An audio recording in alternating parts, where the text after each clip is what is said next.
There it is, folks. Look at the grain on this. This is insane.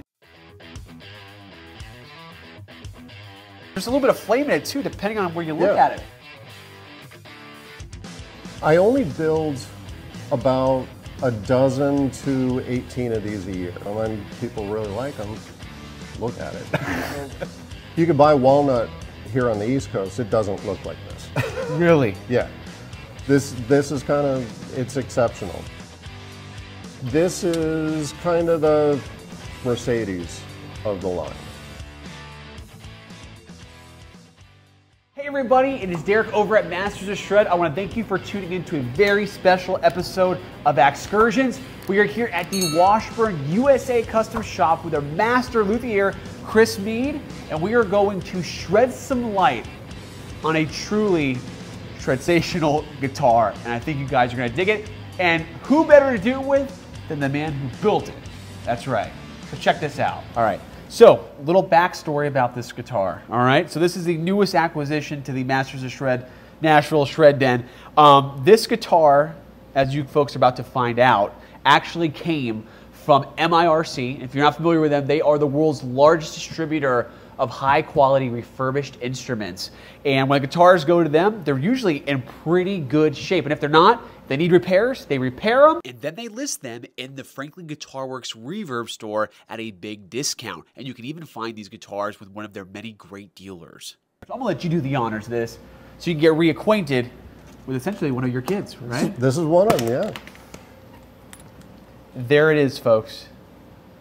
Check that out. We're talking about a walnut, but not just any walnut, right? No, this is Claro walnut. Wow. And you built this guitar in 2023. That's right. 23. And you know, what got me so stunned about this is literally the grain on this thing. I mean, this is just, that's insane. And there's a little bit of flame in it too, depending on where you look at it, right? Exactly, yeah. So when this guitar actually came through Franklin Guitar Works, I got a text about it. I immediately needed to get this guitar. So I reached out to Robbie, which we all know, friends of Robbie as well. Robbie is Extreme's manager. And I sent him this guitar. And I said, look at the grain on this. This is insane. And he goes, let me send it to somebody. Lo and behold. And that was me. He sends it to Chris. That's right. And Chris says, oh my gosh, someone used to. Well, that was, I only build about a dozen to 18 of these a year. We don't sell a lot of them, but we do sell them, and people really like them. Look at it. It really is true, and it carries over too. I mean, the thing, the design just. It's a solid piece of walnut, yeah. Right?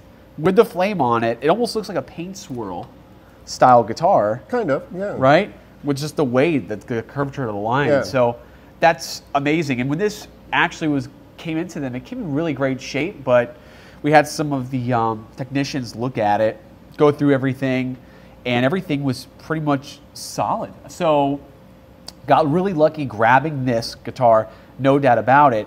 Now, all the N4s somewhat have some variations, okay? So, right, we have the vintage, we have the authentic, we have now the 4Ns. Right.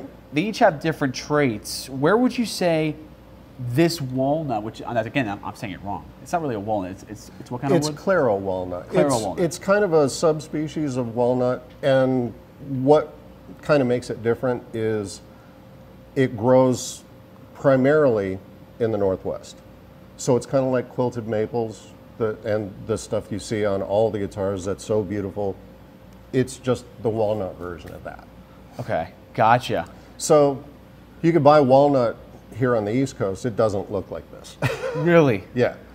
This is kind of, it's exceptional. So as far as where it goes in the line, this is kind of the Mercedes of the line.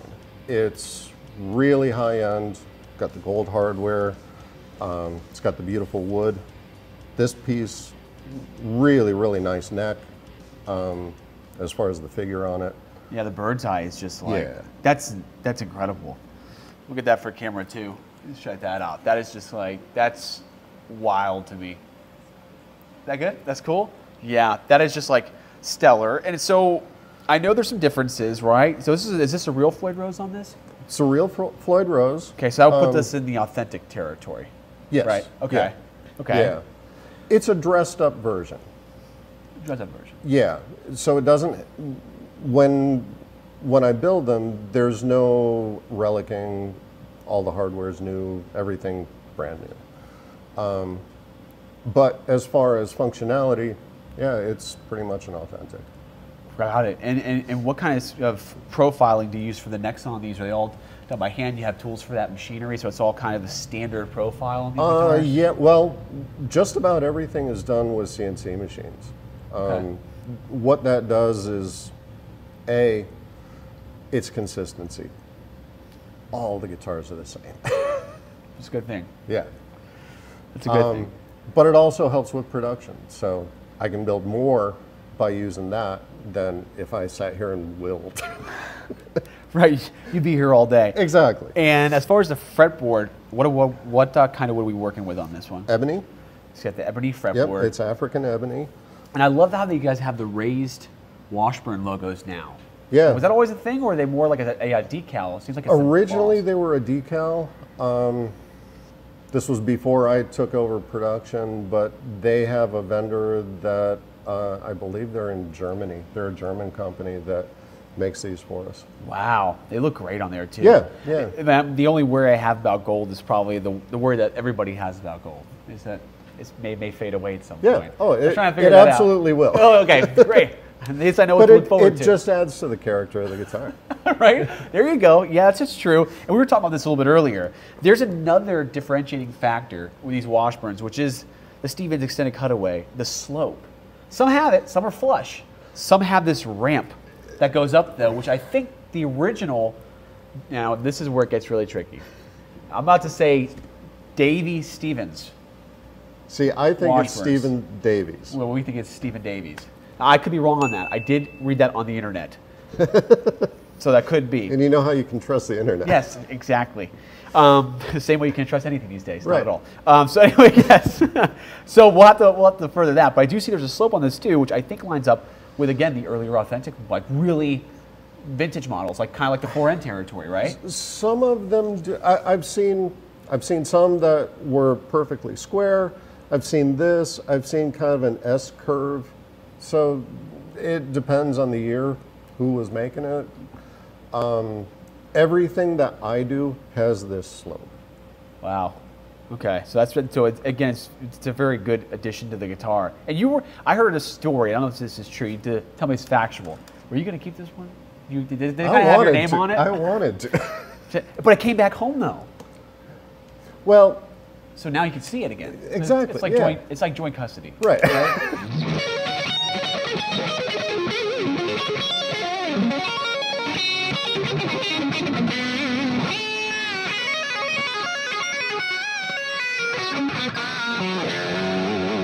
So yeah, this guitar could have went home to you, but let me ask you, will you be making more walnut? We will be making more walnut. I think on the schedule right now, we're going to be doing some in December. December. Okay. I haven't done any this year. This batch that yours was from was the last time I made walnut guitars. So now we'll do another batch in, I think, December or January. Wow. And about how long does it take you to build something like this? Like this was built? We do, right now we're building about 20 guitars a month. Wow. That's pretty good. For this quality, I mean, this thing feels phenomenal. When I was playing it, I'm like, just the profile, because again, I could be wrong on this, but I do remember playing an N4, which was the import model, and I go, man, this is a really thin neck. It's great for that thin neck. Kind of reminds me of the Vandenbergs, PV Vandenbergs. Yeah. Those are the R1 nuts. I mean, Right. They're thin. But this one has this kind of a little bit more chunkier, it feels like, which I more, like. yeah. Yeah. So kind of progressive. We were talking about that. So all these necks, I mean, again, we use a CNC machine, so they are exact, but some profiles, like on the 4N, are a little bit thicker, you said. Yeah. Right? That one is definitely thicker than the, I don't know what the internet calls it, Washburn 2.0 or 2.5 or whatever. The N4s and all of the N4s have basically this profile. And then there's the 4N and the Neles, which are a little bit different. They're a little bit thicker, but they more closely match what Nuno's playing today. These are what Washburn built for him way back when.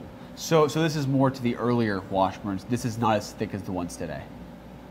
Well, on this guitar in particular. This is, as far as I know, this is what Washburn was making before I took over. Okay. But the 4N is thicker. Thicker. Yeah. Okay. So this one is probably closer to, you'd say, the authentic vintage line than the 4N? Oh, absolutely. It's the same neck. Wow. Okay. Got it. So the 4N would actually be even thicker than this. Wow. I may have to feel one of those to see how that feels like. I'm kind of interested now. It's got a good chunk though. It's not crazy, but it feels good. It's balanced. It's a really interesting neck profile. It's pretty thick up here, but it's really thin down here. And that's what I think throws people off when they say it's a thin neck. It's thin down here, but it's not thick. Yeah. That's true. That's true. Yeah. Yeah. And also, you know, the Stevens extended cutaways just make it so different too. Yeah. That is such a difference in the playing. I mean, you tell anybody, oh yeah, you know, what is you're working with here, and they've never played one before. They're like, what the hell? You know what I mean? I get asked about it all the time. What? It's wild. But then again, when you see Nuno playing, you're like, it makes so much sense. Of course. The string skipping. Also, when you have your guitar down to here, I mean, this would be a great aid to help those crazy solos like that, you know? So it's awesome. Yeah. And bottom line is too, guitars really should be meant to be played down here. It just it looks 10 times cooler. I mean, it's not jazz. I know, but so many guitar players today, they're up here doing this crazy stuff. I'm like, yeah, but they can't play that. No, and then it gets boring to a way. That will cause some controversy on here. Oh yeah. I already know the crowds are going to come out now and bash me for that. Yep. But you know, if you're in a good stage shows, you want to have it like this. But this is very, very cool. And I even like what you guys did back here too, with this kind of like textured back plates on it. Yeah, it does. Right? It doesn't get beat up the same way as like the glossy ones do. Yeah, it has a trem stop built into it, right? Which is great. So I don't even know. I don't think the early ones had that because I don't think that was ever a thing back then, was it? In the early 90s? It wasn't a thing. I actually have when I took over, I got some information about Nuno's original guitar, and he had a block of wood that was glued into the body that held the bridge, so he could only dive with it. He couldn't pull up on it. So they didn't want to do that on every guitar, so that's when they came up with this. Wow. Yeah. I know that there's some other players that went for that approach too. I got a Scotty Hill prototype Dean. Okay. And that thing it reminds me of this because it has a flame on it. Yeah. And I think it has a trem stop on it as well because he got into that too. Right. So no one's, I guess it makes a lot of sense, you know? Stays in tune. I mean, Floyd's can be fickle, so. Makes sense. If you have the the option, stop on it, you know, you can just turn it with the wrench and you're good, which I think this one takes a special wrench to get to, which you're gonna help me out with a little bit. You actually build, he builds these wrenches himself, right? Yeah, I have to. I can't find them anywhere. Yeah, so, you see that? So I buy stock ones and then I cut them up. That goes with the Kahlers too. I say that because there's one. There's one Allen head in a Kahler that is like, I mean, dude, needle thin. And you can't find it at your standard Home Depot in a kit. Oh yeah. And it's usually the first one to go because you can bend it so easily. Exactly. It's a problem. Yep. So yeah, we'll get one of those.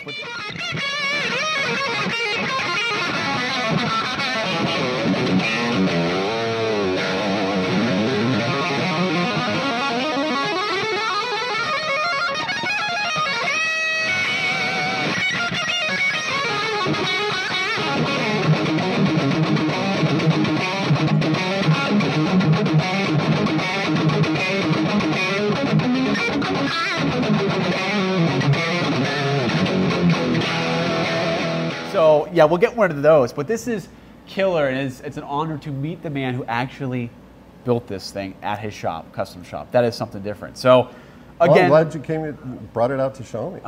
I'm glad you took the time to go over it with us. Now we have the facts about this guitar. We didn't get any sort of certificates with it, but now I think this video will show us exactly what we're working with, where it came from, the batch, everything like that. And again, big thank you to Franklin Guitar Works and MIRC for getting this in and getting it in our hands. So this is a a big moment for us. Make sure to check out their listings. We'll put it in the link below, where they did have another Washburn N4 that went up as well, but I think that may have sold already. You guys let me know, but you'll save a lot of money on their inventory. So check that out. Big thank you to Franklin Guitar Works. Follow them on Instagram. Follow Masters of Shred on Instagram and Mr. Shred Official. But more importantly, do you follow our channel yet? Because if you don't, you owe it to yourself to see more videos like this. So please shred that notification bell, show us you care, like, subscribe, share it with a friend, and stay tuned for more exclusive coverage that we have with the mighty Chris Mead, Washburn USA Custom Shop Master Luthier. By the way, we're in this factory right now. This is incredible. He's got so many cool guitars in here. I mean, I'm seeing Nele's over here. I'm seeing the Padauk. I said it right. You did say it right. The Padauk. Oh my gosh, and they sound incredible. Yeah. We didn't even have them plugged in. We have just raw bodies and necks, and we're going to get to that video. You guys will see what I'm talking about. But thank you for letting us get in here. This is just amazing. So thank you guys again for watching. That is the 2023 now we know. Yep. Claro Walnut? Claro. Claro. That is a Claro Walnut N4. N4. There it is. Incredible guitar, and there's the man who built it. Thank you guys for watching.